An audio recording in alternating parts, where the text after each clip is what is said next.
Good morning दोस्तों, स्वागत है आपका द विल पावर एकेडमी में।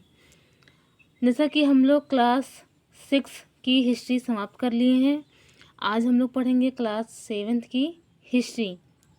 हम पढ़ेंगे उसका पहला चैप्टर, जिसका शीर्षक है हजारों वर्षों के दौरान हुए परिवर्तनों की पड़ताल। तो आज हम इसे 2 पॉइंट ऑफ व्यू से पढ़ेंगे। पहला स्टूडेंट के पॉइंट ऑफ व्यू से, दूसरा एक टीचर के पॉइंट ऑफ व्यू से। तो एक स्टूडेंट के पॉइंट ऑफ व्यू से हमें लाइन बाय लाइन पढ़ना ज़रूरी होता है, लेकिन एक टीचर यानी कि एक तैयारी के लेवल के हिसाब से हमें केवल कुछ पॉइंट और कुछ कॉन्सेप्ट ही पढ़ने होते हैं। तो आज हम इसे दोनों तरह से पढ़ेंगे, लाइन बाय लाइन भी पढ़ेंगे और हम आपको कुछ कॉन्सेप्ट भी बताते रहेंगे कि कौन कौन से कॉन्सेप्ट इम्पॉर्टेंट है, क्या क्या एग्जाम में पूछे जा सकते हैं। तो आइए हम शुरू करते हैं। मानचित्र 1, पहले हम पढ़ते हैं मानचित्र 1 के बारे में। 12वीं सदी के भूगोलवेत्ता अल इद्रिसी का बनाया हुआ दुनिया के नक्शे का एक हिस्सा, जिसमें भारतीय उपमहाद्वीप को भूमि से समुद्र तक दिखाया गया है। तो ये लाइन इम्पॉर्टेंट है, यहाँ से आपको क्वेश्चंस आ सकते हैं कि अल इद्रिसी ये कौन थे। तो ये भूगोलवेत्ता थे। इसके अलावा ये भी पूछा जा सकता है कि अल इद्रिसी ये कहाँ के थे और कौन सी सदी के थे। तो ये 12वीं सदी के थे और ये कहाँ के थे, अरब के थे। तो आइए हम पढ़ते हैं। मानचित्र 1 और 2 पर नज़र डालिए। मानचित्र 1 अरब भूगोलवेत्ता अल इद्रिसी ने 1154 में बनाया था, जो नक्शा दिया गया है। तो भूगोलवेत्ता अल इद्रिसी ने इन्होंने क्या बनाया है, मानचित्र 1 का नक्शा बनाया हुआ है। जैसा कि आप देख सकते हैं ऊपर दिया गया है, यहाँ पे आप इस नक्शे को देख सकते हैं। इस नक्शे को किसने बनाया है, अरब भूगोलवेत्ता अल इद्रिसी ने। आगे इन्होंने कब बनाया था, इसका समय क्या है, 12वीं शताब्दी यानी कि 1154 में। आगे वह उसके द्वारा बनाए गए दुनिया के बड़े मानचित्र का एक हिस्सा है और भारतीय उपमहाद्वीप को दर्शाता है। मानचित्र 2 एक फ्रांसीसी मानचित्रकार ने 1720 में बनाया था। अब हम मानचित्र 2 को देखेंगे, जिसको किसने बनाया है, फ्रांसीसी मानचित्रकार ने बनाया है। कब बनाया है, 1720 में यानी कि 18वीं शताब्दी में। दोनों नक्शे एक ही इलाके के हैं, मगर उनमें काफ़ी अंतर है। अल इद्रिसी के नक्शे में दक्षिण भारत उस जगह है जहां हम आज उत्तर भारत ढूंढेंगे, और श्रीलंका का द्वीप ऊपर की तरफ है। जगहों के नाम अरबी में दिए गए हैं। आप इसे देख सकते हैं, ये मानचित्र 2 का नक्शा है। आगे और उसमें कुछ जाने पहचाने नाम भी हैं, जैसे कि उत्तर प्रदेश का कन्नौज। मानचित्र 2 पहले मानचित्र के बनने के लगभग 600 वर्ष बाद बनाया गया। इस कालावधि में उपमहाद्वीप के बारे में सूचनाएं काफ़ी बदल गई थी। यह नक्शा हमें ज़्यादा परिचित लगेगा। उसमें विशेषकर तटीय इलाकों के बारीक ब्यौरे देखकर आश्चर्य होता है। यूरोप के नाविक तथा व्यापारी अपनी समुद्र यात्रा के लिए इस नक्शे का इस्तेमाल करते थे। तो नक्शे का प्रयोग किसके लिए होता था, जो नाविक व्यापारी होते थे वो अपनी समुद्र यात्रा के लिए नक्शे का प्रयोग करते थे। आगे हम इधर बाएं साइड लिखा गया मानचित्र, इसके बारे में पढ़ लेते हैं। 18वीं सदी के आरंभ में गिलॉम द लिस्ले के एटलस नूनो के अनुसार यह उपमहाद्वीप, तो जो फ्रांसीसी मानचित्रकार थे उनका क्या नाम था, गिलॉम द लिस्ले। गिलॉम द लिस्ले इन्होंने क्या बनाया था, इन्होंने मानचित्र 2 का नक्शा बनाया था। अब हम आगे देखते हैं।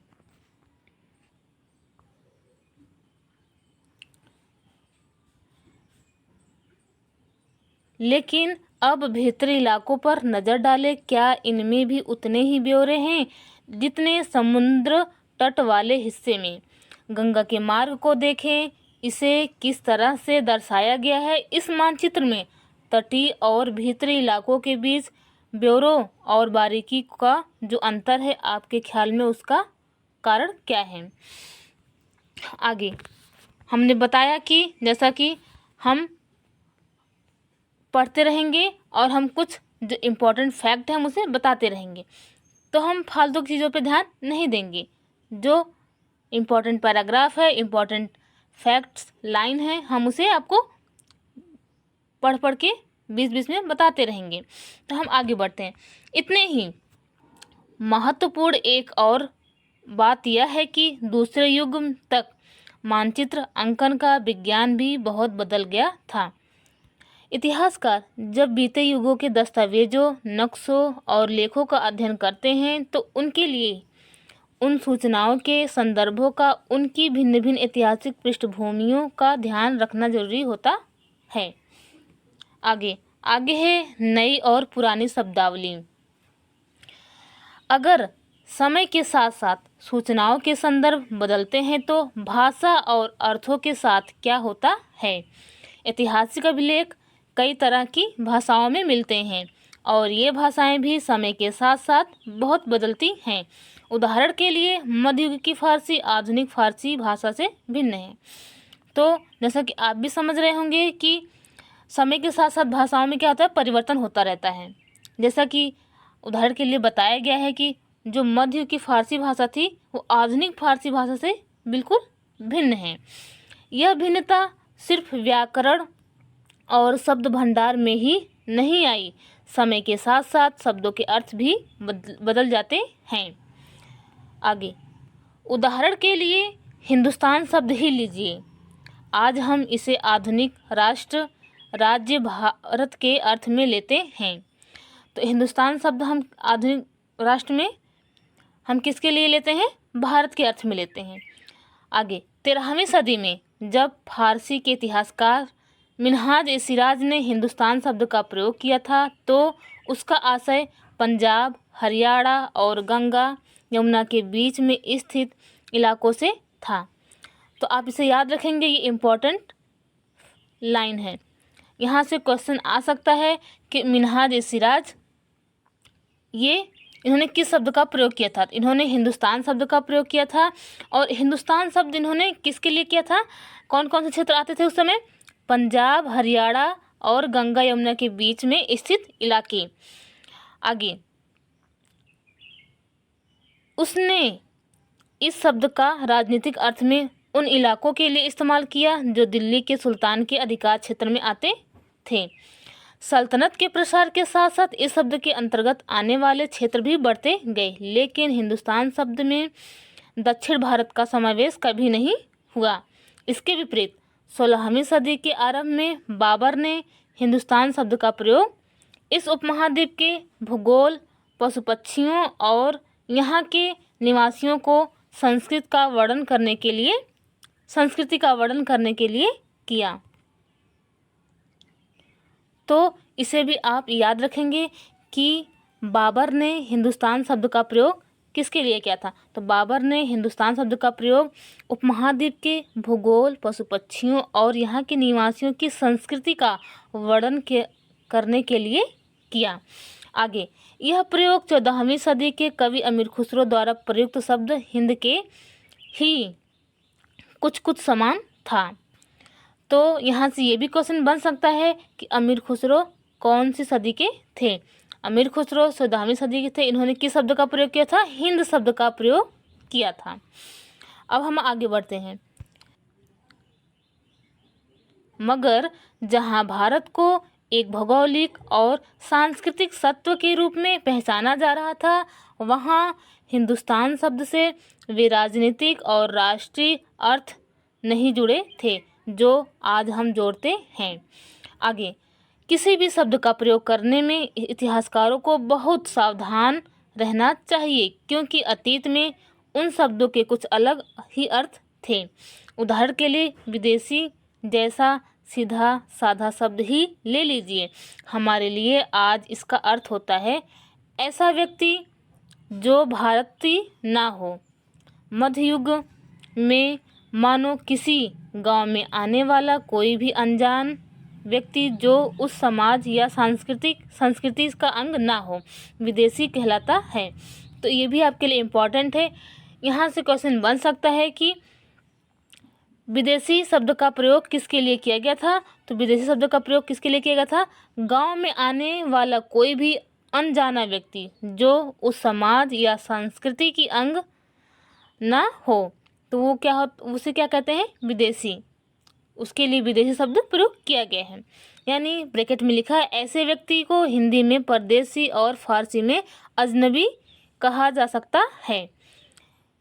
इसलिए किसी नगरवासी के लिए वनवासी विदेशी होता था, किंतु एक ही गांव में रहने वाले दो किसान अलग अलग धार्मिक या जाति परंपराओं से जुड़े होने पर भी एक दूसरे के लिए विदेशी नहीं होते थे। तो आशा करती हूँ आपको समझ में आ रहा होगा। तो हम आगे बढ़ते हैं। इतिहासकार और उनके स्रोत। इतिहासकार किस युग का अध्ययन करते हैं और उनकी खोज की प्रकृति क्या है, इसे देखते हुए वे अलग अलग तरह के स्रोतों का सहारा लेते हैं। उदाहरण के लिए पिछले साल आपने गुप्त वंश के शासकों और हर्षवर्धन के बारे में पढ़ा। इस पुस्तक में हम मोटे तौर पर 700 से 1750 ईस्वी तक लगभग 1000 वर्षों के बारे में पढ़ेंगे।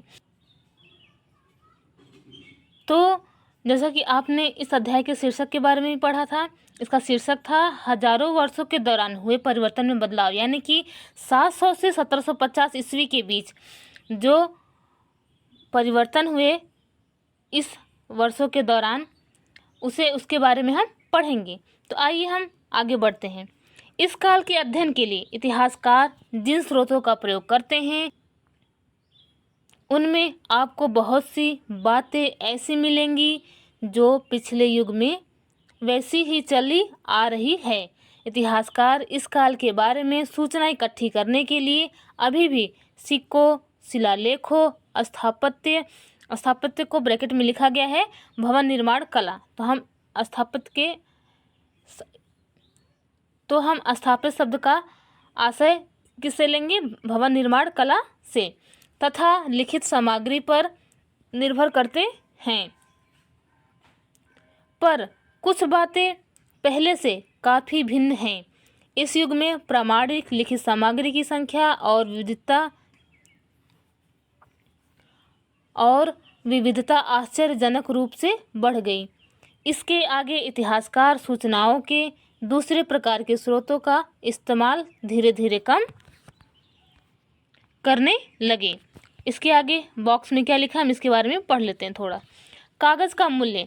इन दो प्रसंगों की तुलना कीजिए। पहला, 13वीं सदी के मध्य में एक विद्वान को एक पुस्तक की प्रतिलिपि की जरूरत पड़ी। उसके पास उतना कागज़ नहीं था, इसलिए उसने एक ऐसी पांडुलिपि को धो डाला जिसकी उसे ज़रूरत नहीं थी और उसके कागज़ को सुखाकर उसका इस्तेमाल कर लिया।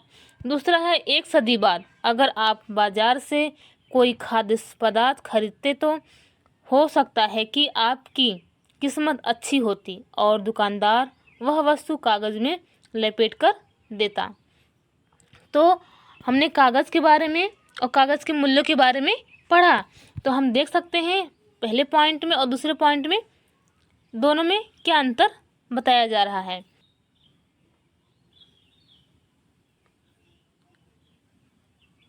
यानी पहले लिखने के लिए पुस्तक की प्रतिलिपि की जरूरत पड़ती थी, उनके पास कागज़ नहीं हुआ करते थे अधिक से अधिक मात्रा में, तो वे पांडुलिपियों को ढो डालते थे। उससे वे क्या करते थे, उसकी लुगदी बनाकर उसे कागज़ बनाकर उस लुगदी से कागज़ बनाकर सुखवा कर उसका इस्तेमाल करते थे। इसके अलावा जो दूसरे पॉइंट में लिखा गया है उसमें यही लिखा गया है कि पहले की अपेक्षा अब क्या हो गया, अब कागज़ मिलना आसान हो गया है, क्योंकि जो कागज़ का निर्माण, कागज़ के बनावट में अंतर आ गया है और अधिक से अधिक मात्रा में कागज़ निर्माण किया जा रहा है। तो हम आगे बढ़ते हैं और पढ़ते हैं।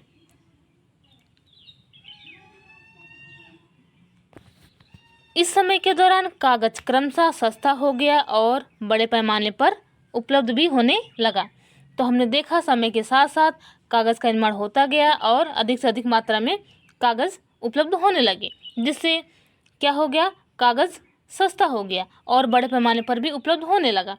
आगे लोक धर्म ग्रंथ, शासकों के वृत्तांत, संतों के लेखन तथा उपदेश, अर्जियां, अदालतों के दस्तावेज, हिसाब तथा करों के खाते आदि लिखने में इसका उपयोग करने लगे।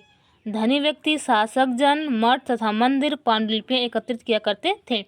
इन पांडुलिपियों को पुस्तकालयों तथा अभिलेखागारों में रखा जाता था। तो अभिलेखागारों के बारे में यहाँ पे दिया गया है, इसके बारे में हम पढ़ लेते हैं, विस्तार से दिया गया। अभिलेखागार क्या होते थे? तो ऐसा स्थान जहाँ दस्तावेजों और पांडुलिपियों को संग्रहित यानी कि इकट्ठा करके रखा जाता था। आज सभी राष्ट्रीय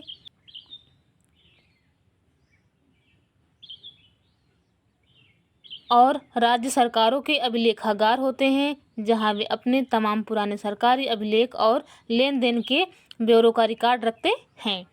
तो आशा करती हूँ आपको समझ में आ गया होगा कि अभिलेखागार किसे कहते हैं। अभिलेखागार वह स्थान है जहां पर दस्तावेजों और पांडुलिपियों को रखा जाता है। आगे इन पांडुलिपियों तथा दस्तावेजों से इतिहासकारों को बहुत सारी विस्तृत जानकारी मिलती है, मगर साथ ही इनका उपयोग कठिन है। उन दिनों छापे खाने तो थे नहीं, इसलिए लिपिक या नकल नवीस हाथ से ही पांडुलिपियों की प्रतिकृति बनाते थे। अगर आपने कभी किसी मित्र के गृह कार्य की नकल उतारी है तो आप जानते होंगे कि यह काम आसान नहीं है। कभी कभी आपको अपने मित्र की लिखावट समझ में नहीं आती होगी और आपको मजबूर होकर अंदाज ही लगाना पड़ता होगा कि क्या लिखा गया है। फलस्वरूप आपके लिखे में मित्र के लिखे हुए में कुछ छोटे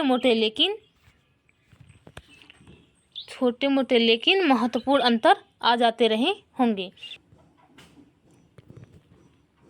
पांडुलिपि की प्रतिलिपि बनाने में भी कुछ यही होता है। प्रतिलिपियां बनाते हुए लिपिक छोटे मोटे फेर बदल करते चलते थे, कहीं कोई शब्द कहीं कोई वाक्य।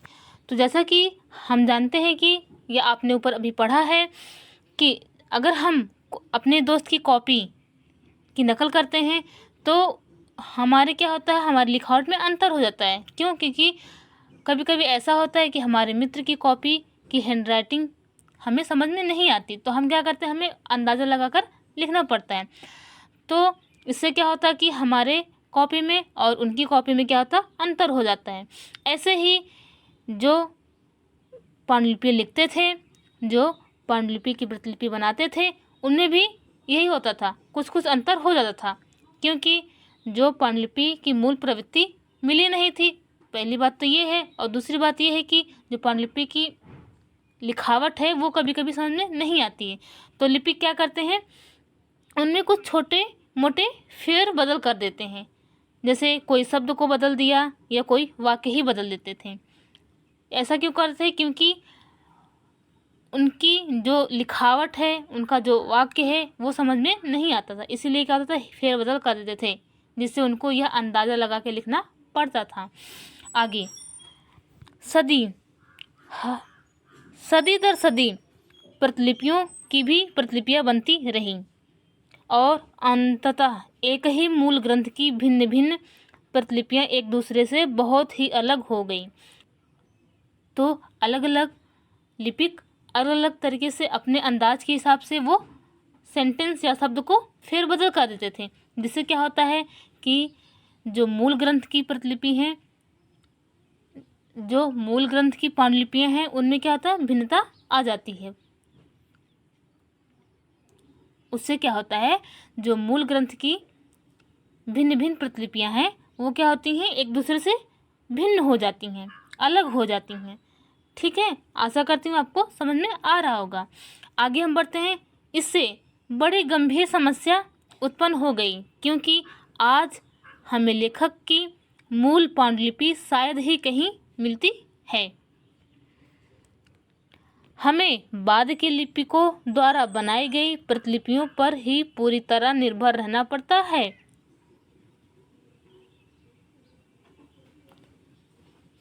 क्यों? क्योंकि जो पांडुलिपियाँ लिखी गई हैं उनमें क्या है, लिपिक लोग अपने हिसाब से अपने शब्द और कुछ वाक्य जोड़ देते हैं, जिससे क्या होता है कि उनमें भिन्नता आ जाती है। तो इससे क्या होता है कि हमें क्या होती है, हमें समस्या होती है अलग अलग पांडुलिपि को पढ़ने में, क्योंकि वहाँ पे सेंटेंस, वाक्य, शब्द कहीं कहीं भिन्न है। तो हमें मूल पांडुलिपि मिली नहीं है, जिससे क्या होता है कि हमें उनके लिपिकों द्वारा जो पांडुलिपियाँ बनाई गई उन पर निर्भर रहना पड़ता है। इसलिए इस बात का अंदाज़ा लगाने के लिए कि मूलतः लेखक क्या लिखा था, इतिहासकारों को एक ही ग्रंथ की विभिन्न प्रतिलिपियों का अध्ययन करना पड़ता है। तो हमें पांडुलिपियों के अलग अलग ग्रंथों का अध्ययन करना पड़ता है।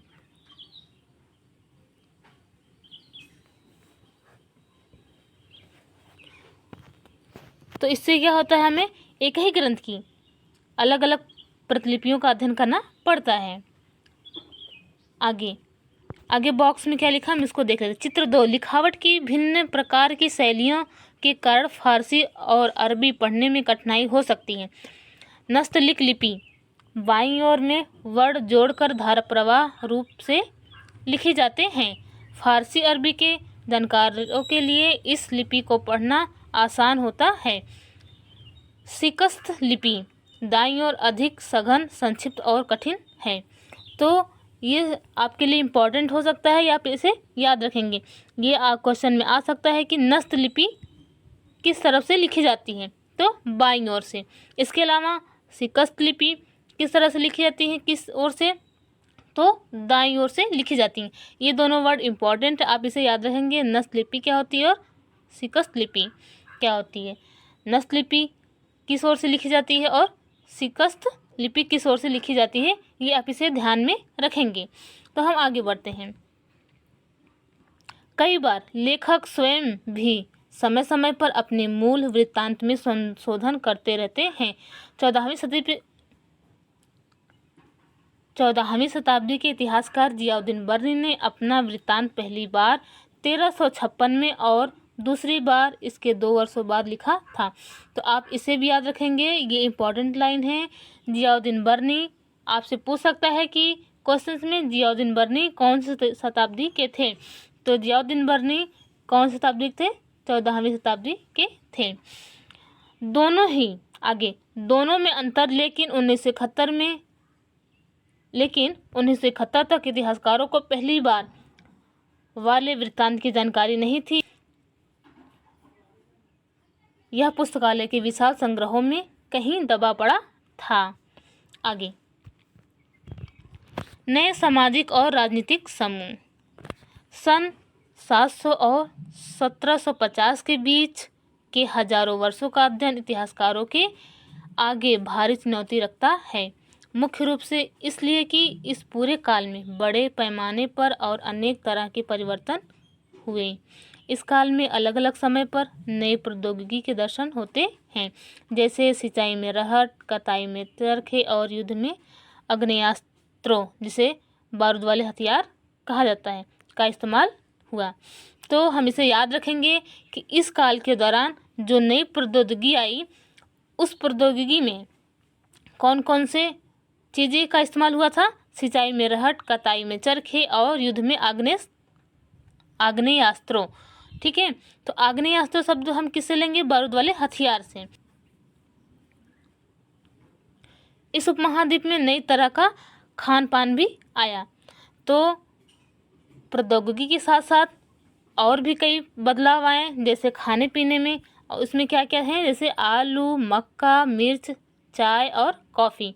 ये सब कहाँ से आए हैं, ये दूसरे जगह से इस उपमहाद्वीप में आए हुए हैं। इसे आप ध्यान रखेंगे। आगे, ध्यान रहे कि ये तमाम परिवर्तन नई प्रौद्योगिकियाँ और फसलें उन लोगों के साथ आए जो नए विचार भी लेकर आए। परिणाम स्वरूप यह काल आर्थिक, राजनीतिक, सामाजिक और सांस्कृतिक परिवर्तनों का भी काल रहा। अध्याय 5, 6 और 7 में आप इनमें से कुछ के बारे में जानोगे। आगे, इस युग में लोगों की गतिशीलता, एक स्थान से दूसरे स्थान पर आना जाना भी बहुत बढ़ गया था। अवसर की तलाश में लोगों के झुंड दूर दूर की यात्राएं करने लगे थे। इस उपमहाद्वीप में अपार संपदा और अपना भाग्य गढ़ने के लिए अपार संभावनाएं मौजूद थीं। इस काल में जिन समुदायों का महत्व बढ़ा, उनमें से एक समुदाय था राजपूत, जिसका नाम राजपुत्र अर्थात राजा का पुत्र से निकला है। 18वीं सदी से 14वीं सदी के बीच यह नाम आमतौर पर योद्धाओं के उन समूहों के लिए प्रयुक्त होता था जो क्षत्रिय वर्ण के होने के दावा करते थे। राजपूत शब्द के अंतर्गत केवल राजा और सामंत वर्ग ही नहीं बल्कि सेनापति और सैनिक भी आते थे। तो ये लाइन भी इम्पोर्टेंट है, आप इसे याद रखेंगे। यहाँ से क्वेश्चन ये पूछ सकता है कि राजपूत शब्द के लिए कौन कौन सा समूह आता है, तो उसमें से कौन कौन समूह है? राजा, सामंत, सेनापति, सैनिक। ठीक है। आगे, जो पूरे उपमहाद्वीप में अलग अलग शासकों की सेनाओं में सेवारत थी। कवि और चारण राजपूतों की आचार संहिता, प्रबल पराक्रम और स्वामी भक्ति का गुणगान करते थे। इस युग में राजनीतिक दृष्टि से महत्व हासिल करने के अवसरों का लाभ मराठा, सिख, जाट, अहोम और कायस्थ शब्द हमने कक्षा 6 के अध्यायों में पढ़ा है।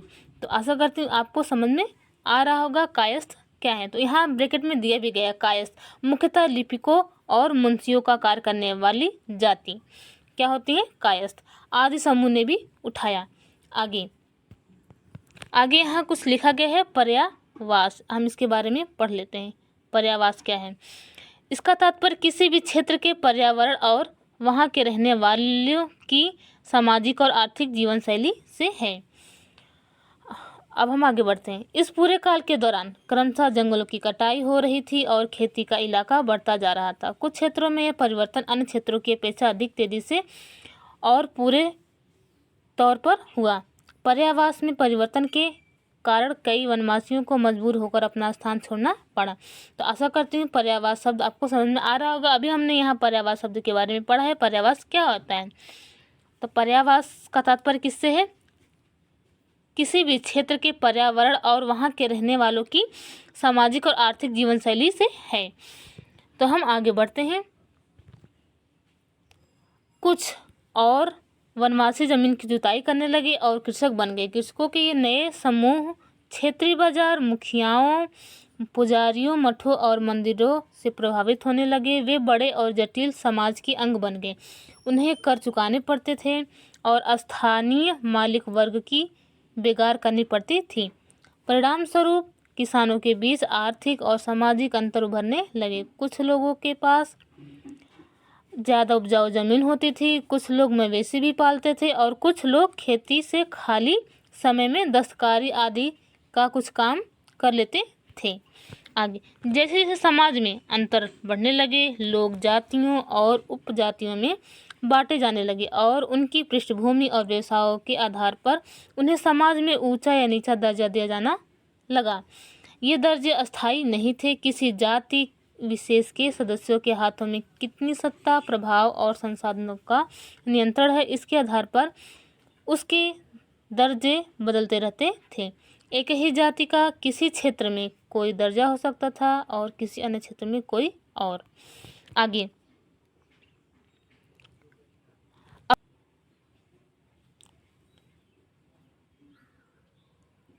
अपने सदस्यों के व्यवहार का नियंत्रण करने के लिए जातियां स्वयं अपने अपने नियम बनाती थी। इन नियमों का पालन जाति के बड़े बुजुर्गों की एक सभा करवाती थी, जिसे कुछ इलाकों में जाति पंचायत कहा जाता है। तो ये कीवर्ड आप याद रखेंगे। जाति पंचायत शब्द क्या है और किसे कहते हैं, इसे आप याद रखेंगे। तो एक बार फिर से हम बता दे रहे हैं कि जाति पंचायत किसे कहा जाता है? वे सदस्य यानी अपने सदस्यों के व्यवहार का नियंत्रण करने के लिए जातियां खुद अपने अपने नियम बनाती थी और इन नियमों का पालन करने के लिए जाति के जो बड़े बुजुर्ग होते थे, बड़े बुजुर्गों की एक सभा करवाती थी, जिसे कुछ इलाकों में इसे क्या कहा जाता है, जाति पंचायत कहा जाता है। तो आपको समझ में आ रहा होगा। हम अब आगे बढ़ते हैं।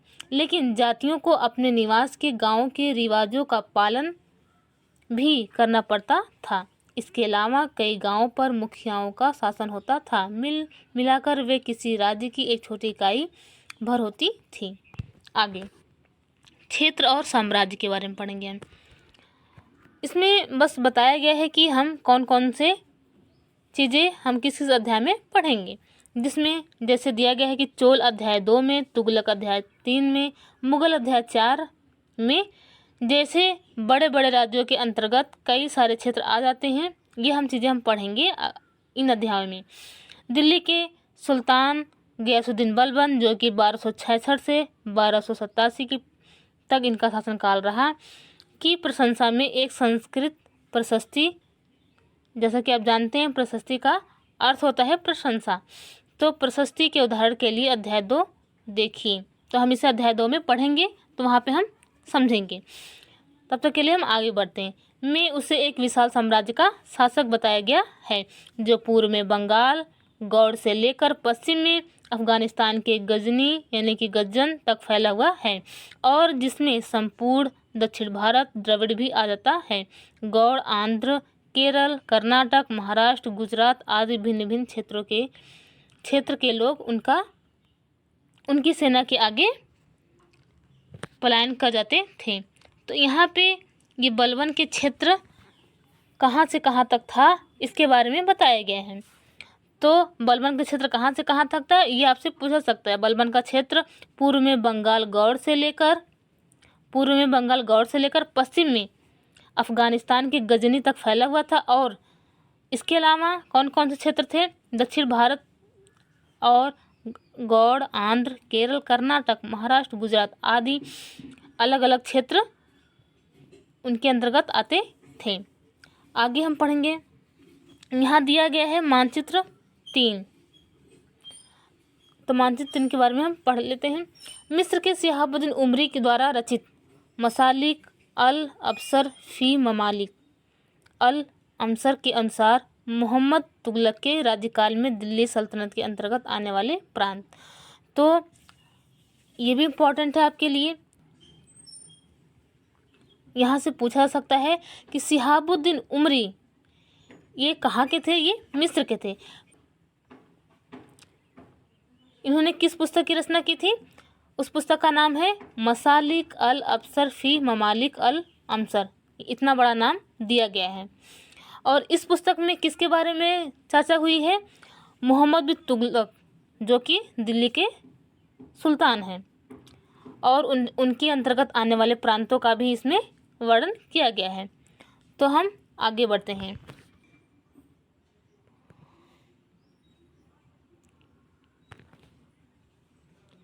तो आप देख सकते हैं इस मानचित्र में क्षेत्रों को दर्शाया गया है, जैसा कि आप इसे एक सरसरी नज़र में देख सकते हैं। जैसा कि पहला है सिविस्तान, दूसरा उच्छ, तीसरा मुल्तान, चौथा कलानौर, पाँचवा लाहौर, छठवां समाना, सातवां सरसूती, आठवां है कुहराम, नौवां है हासी, 10वां है दिल्ली, 11वां है बदायूं, 12वां है कन्नौज, 13वां है कड़ा, 14वां है अवध, 15वां है बिहार, 16वां है लखनौती, और 17वां है जाजनगर, 18वां है मालवा, 19वां है गुजरात, 20वां है देवगिरी, 21वां है तेलंगाना, और 22वां है तैलंग, 23वां है द्वार समुद्र, और 24वां है माबार। इतने सारे क्षेत्रों का नाम यहाँ पे दिया गया है, और इसे मानचित्र में दर्शाया भी गया है। आप इसे देख सकते हैं। इसके अब हम आगे बढ़ते हैं। इतिहासकार विजय अभियान के इन दावों को अतिशयोक्तिपूर्ण मानते हैं। साथ ही वे यह समझने की कोशिश में भी लगे हैं कि शासक लोग इस उपमहाद्वीप के भिन्न भिन्न भागों पर अपने अधिकार का उल्लेख क्यों करते रहते हैं। आगे बॉक्स में भाषा तथा क्षेत्र के बारे में लिखा गया है, हम इसे पढ़ लेते हैं। सन 1318 में कवि अमीर खुसरो ने इस बात पर गौर किया था कि इस देश के हर क्षेत्र की एक अलग अलग भाषा है। जैसा कि आज भी देखते हैं, भारत के अलग अलग राज्यों में अलग अलग क्षेत्रीय भाषाएं हैं। ठीक है, तो यहाँ पे अमीर खुसरो ने हर क्षेत्र की एक अलग भाषा का वर्णन किया है, तो हम इसे देख लेते हैं। पहला है सिंधी, लाहौरी, कश्मीरी, द्वार समुद्री। ये कहाँ बोले जाते थे? दक्षिणी कर्नाटक में। वहीं तेलंगानी आंध्र प्रदेश में, गुजरी गुजरात में, महाबारी तमिलनाडु में, गौड़ी बंगाल में, अवधी पूर्वी उत्तर प्रदेश में और हिंदवी दिल्ली के आसपास के क्षेत्र में बोले जाते थे। आगे अमीर खुसरो ने आगे बतलाया है कि इस भाषाओं के विपरीत एक भाषा संस्कृत भी है, जो किसी विशेष क्षेत्र की भाषा नहीं है। यह एक प्राचीन भाषा है जिसे केवल ब्राह्मण जानते हैं और आम जनता नहीं जानती। तो अमीर खुसरो ने संस्कृत शब्द का भी वर्णन किया है। उन्होंने बताया है कि जो संस्कृत भाषा है वो किसी विशेष क्षेत्र की भाषा नहीं है। वो एक प्राचीन भाषा है जिसे केवल ब्राह्मण ही जानते हैं, आम जनता उसे नहीं जानती है। आगे हम पढ़ते हैं। सन 700 तक कई क्षेत्रों के अपने अपने भौगोलिक आयाम तय हो चुके थे और उनकी अपनी भाषा तथा सांस्कृतिक विशेषताएं स्पष्ट हो गई थीं। अध्याय 9 में आपको इनके बारे में और अधिक जानकारी मिलेगी। ये क्षेत्र विशेष शासक राजवंशों से भी जुड़ गए थे। इन राज्यों के बीच काफ़ी टकराहटें चलती रहती थी। कभी कभी चोल, खिलजी, तुगलक और मुगल जैसे राजवंश अनेक क्षेत्रों में फैला एक विशाल साम्राज्य भी खड़ा कर लेते थे। ये सभी साम्राज्य समान रूप से स्थिर या सफल नहीं हो पाते थे। उदाहरण के लिए अध्याय 3 और अध्याय 4 की तालिका 1 की तुलना कीजिए। खिलजी और मुगल वंश के शासन कितनी अवधि तक चले। तो आगे जो हम अध्याय 3 और अध्याय 4 पढ़ेंगे तो हम वहाँ पे इसकी तुलना करेंगे। हम पढ़ते हैं आगे। 18वीं सदी में मुगल वंश पतन के ढलान पर था। फलस्वरूप क्षेत्रीय राज्य फिर से उभरने लगे, लेकिन वर्षों से जो सर्वक्षेत्रीय साम्राज्यों का शासन चल रहा था उससे क्षेत्रों की प्रकृति बदल गई थी। उन पर कई छोटे बड़े राज्यों का शासन चलता रहा था और उन राज्यों की बहुत सी बातें इस उपमहाद्वीप के अधिकतर भागों पर फैले इन क्षेत्रों को विरासत में मिली थी। इस तथ्य का पता हमें उन कई परंपराओं से लगता है जो इस क्षेत्र में उभरी थी। इन परंपराओं में कुछ एक दूसरे से भिन्न और कुछ एक समान हैं। ऐसी परंपराएं हमें प्रशासन, अर्थव्यवस्था के प्रबंधन, उच्च संस्कृति तथा भाषा के संदर्भ में मिलती है। सन 700 से लेकर 1750 के बीच के 1000 वर्षों में इन विभिन्न क्षेत्रों की प्रकृति एक दूसरे से कटकर अलग अलग नहीं पनपी थी। हालांकि उनके चरित्र की अपनी विशेषताएं बनी रही थी, मगर समन्वय की सर्व क्षेत्रीय ताकतों का प्रभाव भी उन पर पड़ा था। और हम आगे बढ़ते हैं। अब हम पढ़ेंगे पुराने और नए धर्म के बारे में। इतिहास के जिन 1000 वर्षों की पड़ताल हम कर रहे हैं, इनके दौरान धार्मिक परंपराओं में कई बड़े परिवर्तन आए। दैविक तत्व में लोगों की आस्था कभी कभी बिल्कुल ही व्यक्तित्व स्तर पर होती थी, मगर आमतौर पर इस आस्था का स्वरूप सामूहिक होता था। किसी दैविक तत्व में सामूहिक आस्था यानी धर्म प्रायः स्थानीय समुदायों के सामाजिक और आर्थिक संगठन से संबंधित होती थी। जैसे जैसे इन समुदायों का सामाजिक संसार बदलता गया, वैसे ही इन अवस्थाओं में भी परिवर्तन आता गया। आगे आज हम जिसे हिंदू धर्म कहते हैं, उसमें भी इस युग में महत्वपूर्ण बदलाव आए। इस परिवर्तनों में से कुछ थे नए देवी देवताओं की पूजा, राजाओं द्वारा मंदिरों का निर्माण और समाज में पुरोहितों के रूप में ब्राह्मणों का बढ़ता महत्व तथा बढ़ती सत्ता आदि। आगे संस्कृत ग्रंथों के ज्ञान के कारण समाज में ब्राह्मणों का बड़ा आदर होता था। इसके संरक्षक थे नए शासक जो स्वयं प्रतिष्ठा की चाह में थे। इन संरक्षकों का समर्थक होने के कारण समाज में इनका दबदबा और भी बढ़ गया था। तो यहाँ पे संरक्षक शब्द आया है, इसके बारे में यहाँ विस्तार से दिया गया है, हम इसे पढ़ लेते हैं। संरक्षक शब्द क्या होता है? कोई प्रभावशाली धनी व्यक्ति जो किसी कलाकार, शिल्पकार, विद्वान या अभिजात जैसे किसी अन्य व्यक्ति को मदद या सहारा दे। तो आशा करती हूँ आपको समझ में आ रहा होगा संरक्षक शब्द के बारे में। संरक्षक के बारे में हमने पढ़ा है तो आप समझ गए होंगे। अब हम आगे बढ़ते हैं।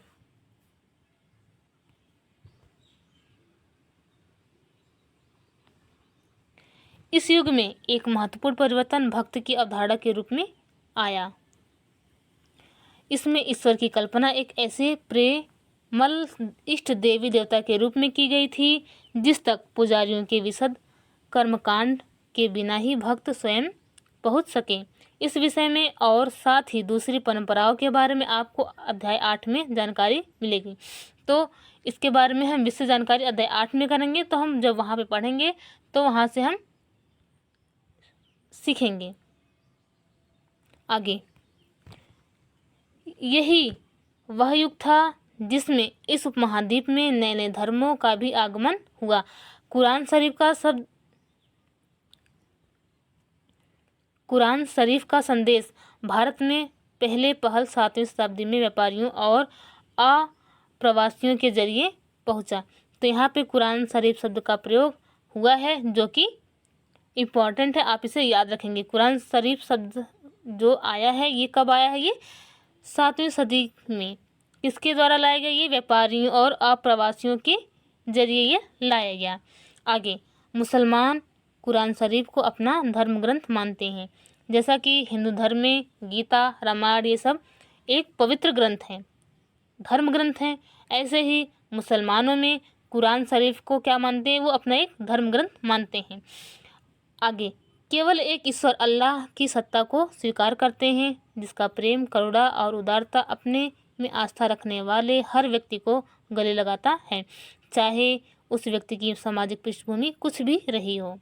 आगे, कई शासक इस्लाम और इसके विद्वान धर्मशास्त्रियों और न्यायशास्त्रियों अर्थात उलेमा को संरक्षण देते थे। यहाँ पे क्या है? उलेमा शब्द आया है।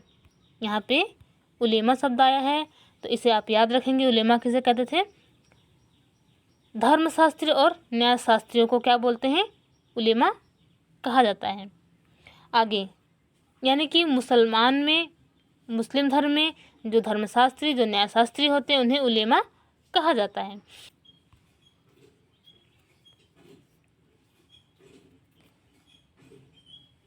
हिंदू धर्म की ही भांति इस्लाम के अनुयायी भी अपने धर्म की अलग अलग तरह से व्याख्या करते थे। मुसलमानों में कुछ शिया थे जो पैगंबर साहब के दामाद अली को मुसलमानों का विधि सम्मत नेता मानते थे और कुछ सुन्नी थे जो खलीफाओं के प्रभुत्व को स्वीकार करते थे।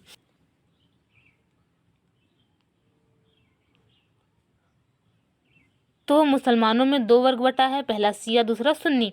शिया कौन थे? शिया वे होते थे जो पैगंबर साहब के जो दामाद थे, उनका नाम था अली, उनको जो नेता मानते थे वो शिया कहलाते थे। और इसके अलावा जो सुन्नी थे वो क्या करते थे?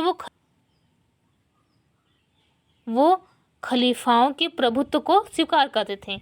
जो खलीफाओं के प्रभुत्व को स्वीकार करते थे वो सुन्नी कहलाते थे और जो पैगंबर साहब के दामाद जिसका नाम था अली, उनको जो अपना नेता मानते थे वो शिया कहलाते थे। आगे हम पढ़ते हैं।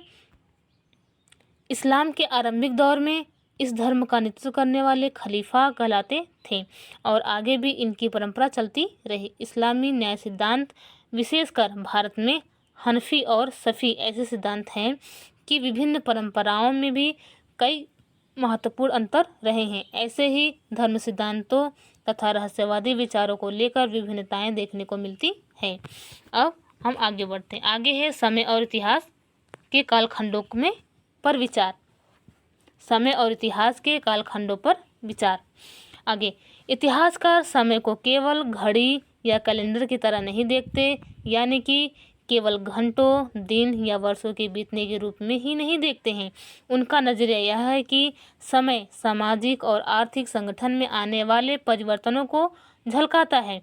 यह दिखलाता है कि विचारों और विश्वासों में कितना अस्थायित्व रहा है और कितना परिवर्तन आया है।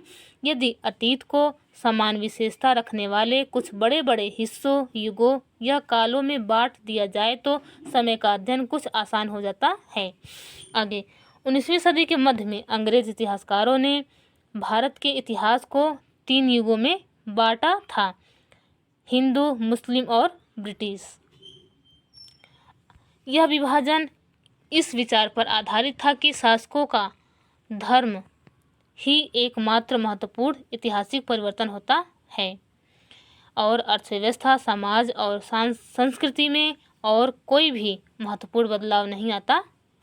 इस दृष्टिकोण में इस उपमहाद्वीप की अपार विविधता की भी उपेक्षा हो जाती है। आगे, इस काल विभाजन को आज बहुत कम इतिहासकार ही स्वीकार करते हैं। अधिकतर इतिहासकार आर्थिक तथा सामाजिक कारकों के आधार पर ही अतीत के विभिन्न कालखंडों की विशेषताएं तय करते हैं। पिछले साल आपने जो इतिहास पढ़े हैं उसमें प्राचीन समाजों के कई प्रकारों का समावेश था, जैसे शिकारी, संग्राहक, प्रारंभिक दौर के कृषिकर्मी, शहरों और गाँव के निवासी और प्रारंभिक दौर के राज्य और साम्राज्य। इस साल आप जो इतिहास पढ़ेंगे उसे प्रायः मध्यकालीन इतिहास कहा जाता है। तो हमने जो क्लास 6 की हिस्ट्री पढ़ी है वो कौन सी हिस्ट्री थी? प्राचीन हिस्ट्री थी, यानी कि एंशंट हिस्ट्री थी, प्राचीन इतिहास था। और जो हम क्लास 7 की हिस्ट्री पढ़ रहे हैं इसे हम क्या कहेंगे? मिडवल हिस्ट्री या मध्यकालीन इतिहास। तो अंग्रेजों ने तो 3 भागों में बांटा था, कौन कौन सा? हिंदू, मुस्लिम और ब्रिटिश। लेकिन कुछ इतिहासकार इसे नहीं मानते हैं। वे उन्हें किस आधार पर विभाजित करते हैं? आर्थिक और सामाजिक कारकों के आधार पर विभाजित करते हैं। जैसा कि 3 है, कौन कौन सा? एक प्राचीन इतिहास, दूसरा मध्यकालीन इतिहास, तीसरा आधुनिक इतिहास। तो हमने जो कक्षा 6 की इतिहास पढ़ी है वो प्राचीन इतिहास था। अब हम पढ़ रहे हैं कक्षा 7 का इतिहास। ये क्या है? मध्यकालीन इतिहास है। इसके बाद हम कक्षा 8 की इतिहास पढ़ेंगे। वो कौन सा इतिहास होगा? आधुनिक इतिहास होगा। तो अब हम आगे बढ़ते हैं। इसमें आपको कृषक समाजों के विस्तार, क्षेत्रीय और साम्राज्यिक राज्यों के उदय, कभी कभी तो